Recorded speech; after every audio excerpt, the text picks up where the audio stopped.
हे राम।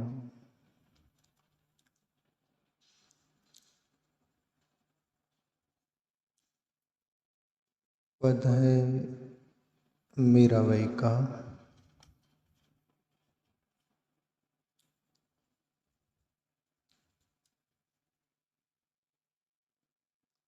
पायो जी मैं तो राम रतन धन पायो।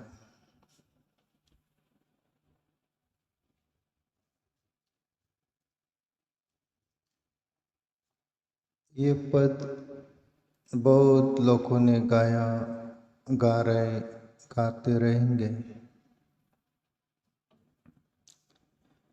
पर प्यारे मित्रों, मीराबाई का बोलने का आशय क्या है, क्या था, उसमें रहस्य क्या है, वो यदि समझना हो हृदय से,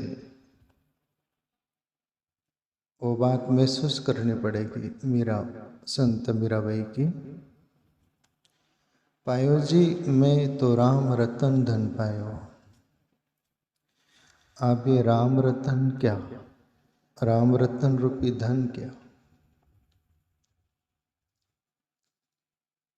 प्यारे मित्रों, संत मीराबाई मेवाड़ छोड़ी, मेवाड़ में दिक्कत आने लग गई और मेवाड़ मीरा छोड़ दी है। उत्तर प्रदेश यानी मथुरा तरफ होते हुए काशी गई मीरा। जब कबीर साहब थे, रैदास संत भी थे, एक ही मंच पर बैठा करते थे। रैदास कबीर साहब संत रामानंद जी के शिष्य थे। मीरा को पता चला, मीरा कबीर साहब को मिलना चाहिए। मिलेंगे, कैसे संत है, ज्ञान की बात सुनेंगे, ध्यान की बात सुनेंगे। मीरा काशी पहुंच गई और कबीर साहब सत्संग कर रहे थे।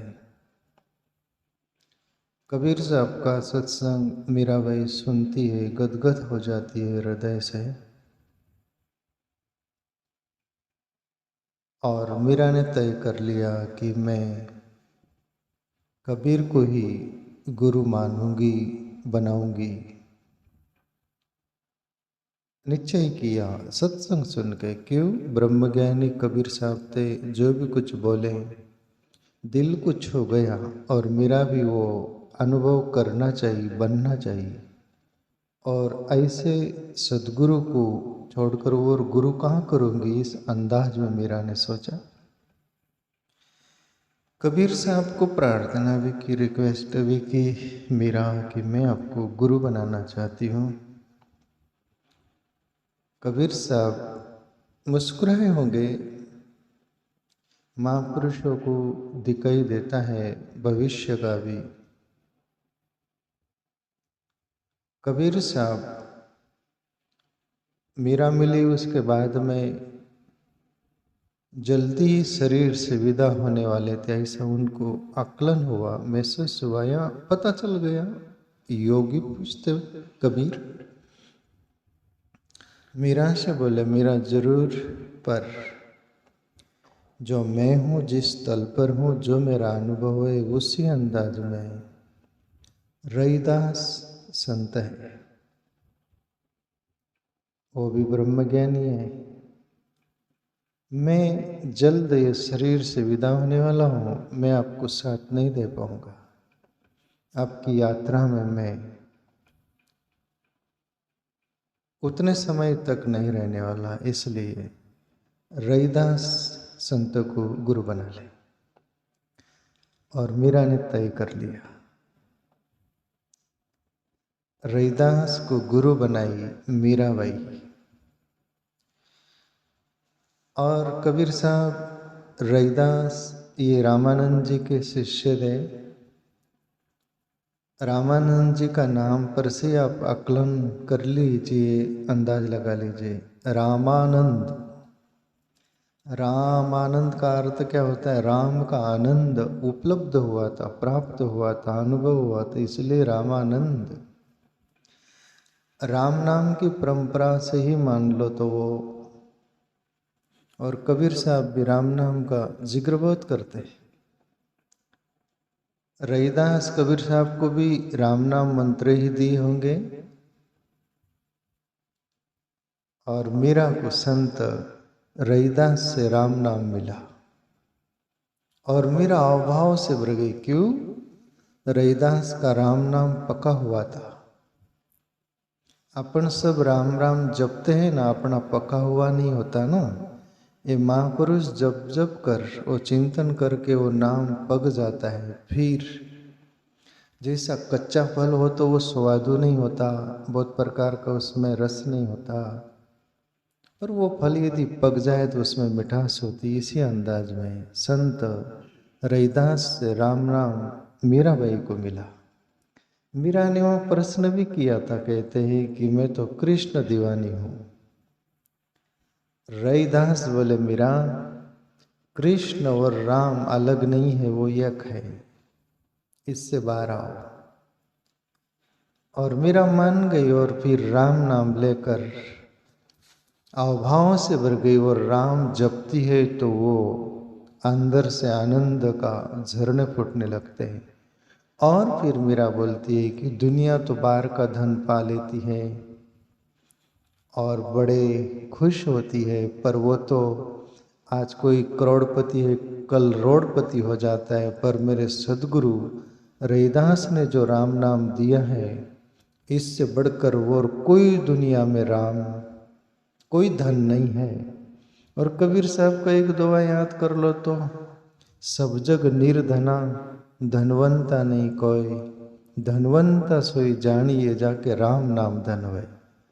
रहीदास कबीर साहब राम नाम पर से आप अंदाज लगा लीजिए ना। कबीर साहब क्या बोले कि सब जग निर्धना, पूरा जगत निर्धन है। सब जग निर्धना धनवंता नहीं कोई, धनवंता सोई जानिए जाके राम नाम धन होए। जिन्होंने राम नाम जपा वही सच्चा धनवान है। और मीरा को संत रहीदास से राम नाम मिला, और तब मीरा बोलती है, गाती है, तब का ये भजन है। पायो जी मैं तो राम रतन धन पायो, मेरे सदगुरु से राम नाम धन ऐसा पाया। और प्यारे में तो राम बढ़ते ही रहता है। आप किसी को राम राम बोलो तो वो भी राम राम बोलता है, दो के चार होता है।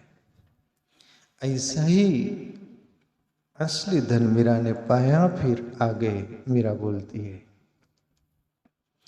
वस्तु अमोलक दी मेरे सदगुरु कृपा कर अपनाए। एक एक शब्द तरफ ख्याल दीजिएगा। वस्तु अमोलक दी मेरे सदगुरु, मेरे सदगुरु रहीदास ने ये वस्तु, कबीर साहब एक भजन में जिक्र किए हैं, वो तो शरीर के प्रति किए। ये वस्तु है बिरानी, बहुत अमूल्य है बोले। ऐसा ही संत रहीदास राम नाम दिए न, उसके प्रति मीरा बोल रही, वस्तु अमूलक दी मेरे सदगुरु, मेरे सदगुरु ने अमूल्य राम नाम रूपी वस्तु क्या बोले उसको, वो तो आनंद सच्चिदानंद है। वस्तु अमूलक दी मेरे सदगुरु कृपा कर अपनायो। और प्यारे मित्रों, सदगुरु अपनाता है ना, वो नहीं अपनाता। मीरा तो बोल रही अपनायो, पर मैं यहाँ कुछ बात बोलना चाह रहा हूँ। सदगुरु को अपनाने के लिए मजबूर कब होना पड़ता है? तुम कहीं भी कुछ लेने जाओ ना, तो तुम्हारा पात्र साफ होगा ना तो समझदार उसमें डालेगा। पात्र गंदा होगा तो क्या बोलेगा? साफ सुथरा करके लाओ, मैं देता हूँ जरूर। और आपका पात्र यदि साफ सुथरा होगा ना तो वो डाल देगा उस पात्र में। ऐसे ही तुम अपना प्रारब्ध के भक्ति का बल बोलो, पुण्य का बोल दो, ईश्वर चिंतन का बोल दो, ऐसा साफ सुथरा पात्र होगा और उस लायकात होगी ना, तो सदगुरु मजबूर हो जाएगा तुमको अपनाने के लिए। सदगुरु को बोलने की जरूरत नहीं कि हमें अपना लो, कुछ तुम्हारे अपने भी फर्ज है। और रैदास सदगुरु मीरा को अपना लिए, क्यों? पात्र साफ सुथरा था, लायकात थी, क्या राम नाम दिया और मीरा अभाव से भर गई। आजकल का माहौल दुनिया में ऐसा है, गुरु यदि मंत्र भी दे राम नाम तो वो भूल भाल जाते हैं। किसको पड़ी? कान फूका लिए, पूरा जीवन भी फूका जाए तो कोई लेना देना नहीं, कान फूका लिए। पर मीरा राम नाम लेते आह्लादित है। मीरा बोली, वस्तु अमोलक दी मेरे सदगुरु, कृपा कर अपनायो। तुम्हारी अपनी पात्रता से उन्होंने कृपा की और अपनाया, पर सत शिष्य अभाव से धन्यवाद से भर जाता है अपने सदगुरु के प्रति कि आपने कृपा की, मैं अपात्र था, हम अपात्र थे, पर आपने पात्र बनाया। और ये कृतज्ञता से भरे हुए लोगों की देश नहीं होती है प्यारे मित्रों, कृतज्ञ लोगों की नहीं। आगे मीरा बोलती है, जन्म जन्म की पूंजी पाई, जग में सभी खोवायो। अब पहली बात ये समझे हम, जन्म जन्म की पूंजी पाई, मीरा क्या बोल रही है? जन्म जन्म की पूंजी क्या? संत ज्ञानेश्वर महाराष्ट्र में संत हुए, उनकी एक पंक्ति है, देवाची द्वारी होबाक्षण भरी तेने मुक्ति चारी साधियल्या। रामकृष्ण ध्यानी रामकृष्ण मनी अनंत जन्मों पुण्य हुई। बोले वो एक क्षण परमात्मा में मेरा प्रवेश होने का आया ना, वो यम नहीं आ गया हो, ऐसा का ऐसा नहीं आ गया हो, चालू चालू नहीं आ गया हो। नहीं तो कोई भी बोलेंगे, जैसे लोग नहीं बोलते अपन मर जाएंगे तब राम नाम ले लेंगे, आप भी तो मजा मारो, जिंदगी भर मजा मारोगे, आखिरी वाणी बंद हो जाएंगे, राम नाम लेने को सोचने को जगह नहीं रहेंगे। ज्ञानेश्वर बोले, जन्म जन्म में रामकृष्ण ध्यानी रामकृष्ण मनी अनंत जन्मों की पुण्य हुई, यानी वो पूंजी मिली तब एक क्षण परमात्मा में प्रवेश होने का आया। मीरा वो बात बोल रही, क्या? जन्म जन्म की पूंजी पाई हुई। बोले मेरा सद्भाग्य था, जन्म जन्म से मैं पुकार रही थी उस परमात्मा को, पीऊ मैं पुकार रही थी, और वो पुकार सघन हो गई और सदगुरु के द्वार पर मैं पहुंच गई। और मेरे सदगुरु ने रास्ता बताया, नाम दिया, राम नाम दिया, और मेरा जन्म जन्म की पूंजी रूपी फल आप सामने दिखने लग गया। और मीरा अभाव से भरकर एक तारा लेकर भजन गाते हुए ये भजन बोल रही है, जन्म जन्म की पूंजी पाई, जग में सभी खोवायो। दूसरा शब्द और भी समझने जैसा, जग में सभी खोवायो। अब जग में क्या खोवा जाता है जो शाश्वत मिल जाता है? तो सिद्धार्थ गौतम बुद्ध के बारे में मैं जिक्र करते रहता हूँ। सिद्धार्थ गौतम को परमात्मा का अनुभव हुआ, तब किसी ने पूछा कि आपने क्या पाया? सिद्धार्थ गौतम बोले, मैंने पाया कुछ नहीं, जो मिला ही हुआ है तो उसकी प्रतीति हो गई। जैसे अंधेरे में कुछ चीज पड़ी थी, पर प्रकाश हुआ और वो दिखाई दिया, बस। बोले कुछ नहीं,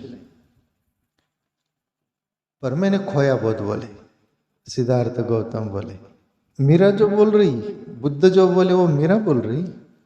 बोले मैंने बहुत खोया। तो सामने वाला जिज्ञासु बोला, आपने खोया क्या? दुनिया का राग रंग खोया, राजमहल का वैभव का सब सुख खोया, ये दुनिया का सभी सुख खोया मैंने, दुनिया का जो राग रंग था ये बहुत खोया। बोले पर पाया वो जो मिला ही हुआ था। तो मीरा जो बोल रही ना, जग में सभी खोवायो, एक की आस लग गई और उसकी प्यास हो गई और उसकी प्रतीति होने को है, तब जग में सब खो जाते हैं प्यारे मित्रों। आगे मीरा बोली, खायो न खर्चे चोर न लेवे, दिन दिन बढ़त सवायो। परमात्मा का नाम, आत्मचिंतन, वो ध्यान की खुमारी, नाम की खुमारी, परमात्मा चिंतन की खुमारी दिन दिन बढ़ते रहती है।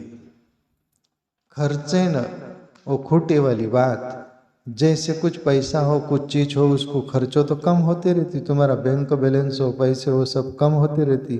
पर परमात्मा का नाम और आत्मचिंतन करते रहो ना, तो वो घटता नहीं, वो बढ़ते ही रहता है। उस बात के लिए मीरा बोल रही, न कोई धन की बात बोल रही मीरा। क्या, खायो न खर्चे चोर न लेवे, दिन दिन बढ़त सवायो। पायो जी मैंने राम रतन धन पायो। और एक परमात्मा की प्यास और एक परमात्मा का रास्ता, जिसके लिए कबीर बोले,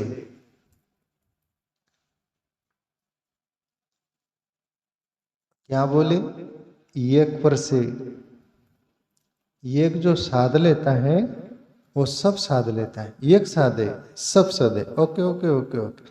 एक साधे सब सदे, एक साधे से सब होता है, सब साधे से एक न होए। एक परमात्मा को जो साध लेगा उसका सभी कुछ सज जाएगा, और सभी कुछ साधने को लगेगा उसका सब छूट जाएगा। परमात्मा भर नहीं मिलेगा, सब साध लेगा। और एक परमात्मा को साध लिया, सब सदा गया। मीरा वो बात बोल रही है। क्या, खायो न खर्चे चोर न लेवे, दिन दिन बढ़त सवायो। आगे मीरा बोली, सत की नाव खेवटिया, सदगुरु भव सागर तरी आयो। सत जैसे पानी की नाव होती है ना, जहाज, और उसमें चप्पू चलाने वाला खेवटिया होता है, जो मंजिल तक नाव को लेके जाता है। मीरा बोल रही, और फिर वैसे ही वो चप्पू चलाने वाला खेवटिया बराबर मंजिल तक पहुंचा देता है। ऐसे मेरे सदगुरु रईदास वो खेवटिया है, और परमात्मा सत्य की नाव है। वो चिंतन मुझे दिया और उस पर बिठा दिया। और मेरे सदगुरु रईदास जैसे चप्पू खेवटिया मारता है, वैसे सत्य तक मुझे पहुंचा दे रहा है, और मैं पहुंच जाने वाली हूं। और भवसागर तरायो, ये जगत रूपी भवसागर, जन्म मरण का चक्कर मिट गया, इसको पार कर गए और परमात्मा में समा गई वो ज्योत। पायो जी मैंने राम रतन धन पायो।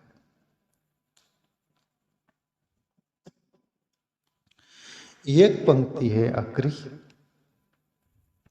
मीरा के प्रभु गिरधर नागर, हरस हरस जस गायो। यहां पर मीरा के अंतकरण में ज्योत वो बाहर आ गया। बाकी एक तराजू के पलड़े पर दोनों को रख दिया। क्यों? बचपन से मीरा के अंतकरण में कृष्ण बसा हुआ था, और सदगुरु रईदास की इतनी यश गा रही है मीरा धन्यवाद के रूप में, फिर आखिरी आखिरी बोल देती, मीरा के प्रभु गिरधर नागर, मेरा गिरधर नागर न छूट जाए। एक पालड़े में सदगुरु रईदास है, एक पालड़े में प्रभु गोवर्धनधारी कृष्ण है। दोनों को साक्षी रखकर मीरा दोनों का यशगान करते हुए परमात्मा के भाव में, उस आनंद में सराबोर हो गई है। प्यारे मित्रों, आप जरा अंदाज लग गई, एक हाथ में तारा होगा और ये आवभाव से मीरा गा रही होंगी सदगुरु के प्रति, प्रभु श्री कृष्ण के प्रति। तो कैसा दृश्य जरा आकलन कीजिएगा अपना। मीरा के प्रभु गिरधर नागर, हरस हरस जस गायो। हरस, हरस का अर्थ होता है रोमांचित हो रहे अंदर, हर्ष पुलकित हो रहा है पूरा एक एक रोम, और आभाव से मीरा पुकार रही है। तो प्यारे मित्रों, ये पद जो था शायद आप बहुत सुने होंगे ये पद, पर ये कहाँ का है, कब का है, ऐसा समझ में नहीं आया होगा। पर ये मीरा का, काशी का, वहाँ सदगुरु के पास घटी घटना है।